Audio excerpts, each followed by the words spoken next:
রোজিনা আক্তার। আমার বাবার নাম মোহাম্মদ রহিম। আমার দাদুর নাম আনোয়ারা বেগম। আমি দারুল আরকাম ইসলামিয়া মাদ্রাসায় পড়ি। দারুল আরকাম ইসলামিয়া মাদ্রাসার প্রধান শিক্ষক আবুল খায়ের কবিরাজি করে। তো আমি আমার দাদুকে বলছি আমার পেট ব্যথা করে, তাই আমার দাদু ওখানে কবিরাজি করার জন্য হুজুরের কাছে নিয়ে গেছে।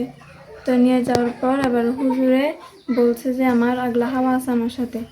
এটা বলার পর এবার আমার দাদু বলছে এটার জন্য কি লাগবে। তারপর হুজুরে বলছে সর্ষের তেল আর পানি এগুলো লাগবে। আমার দাদুকে হুজুরে বাড়িতে পাঠা দিছে। আমি ক্লাসে গেছি। ক্লাসে যাওয়ার পর হুজুর আমাকে ক্লাস থেকে ডেকে আনছে।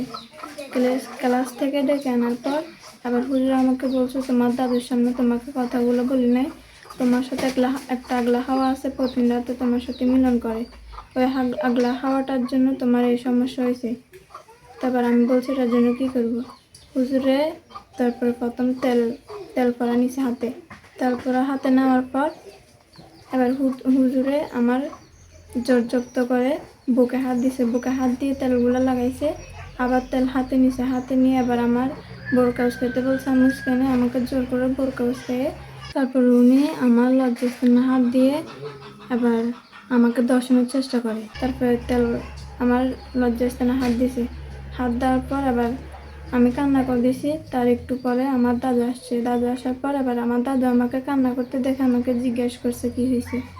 তারপর আমি আমার দাদুকে পুরো ঘটনাটা বলছি। আমার দাদু আবার হুজুরের কাছে গেছে। হুজুরের কাছে গিয়ে হুজুরে বলছে যে আমার দাদু সমাজের কাছে বিচার জানায় বেটা। এখন তারপরে আমার দাদু বাড়িতে গেছে। আমাকে হুজুর আবার ম্যাডামের মোবাইলে কল দিয়ে আমাকে ডেকে নিছে। আমি যাইতে চাই না। তারপর ম্যাডাম সহ গেছি। যাওয়ার পর এবার আমাকে হুজুরে বলছে যে আমি যদি এটা কাউকে বলি তাহলে হুজুরের বিষ খেয়ে মরে যাবে, হুজুরের ক্যারিয়ার নষ্ট হয়ে যাবে, এগুলো যেন আমি কাউকে না বলি। আমাকে হুজুরে ভয় দেখাইছে, আমার দাদুকে এবং কি ভয় দেখাইছে আমাদেরকে মেরে ফেলবে।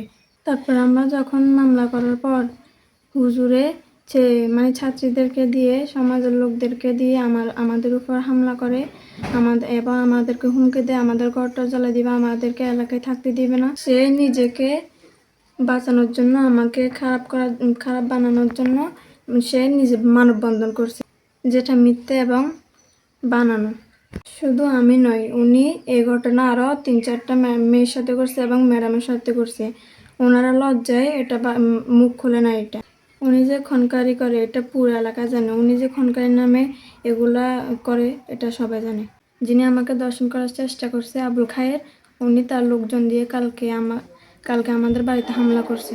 অথচ দেখেন আমি মামলা করছি। আমি মামলা করার এটারই কোনো পুলিশে হুজুরকে এখনও গ্রেপ্তার করে নাই, আবুল খায়েরকে এখনও গ্রেপ্তার করে নাই। আমি এই ঘটনার বিচার চাই।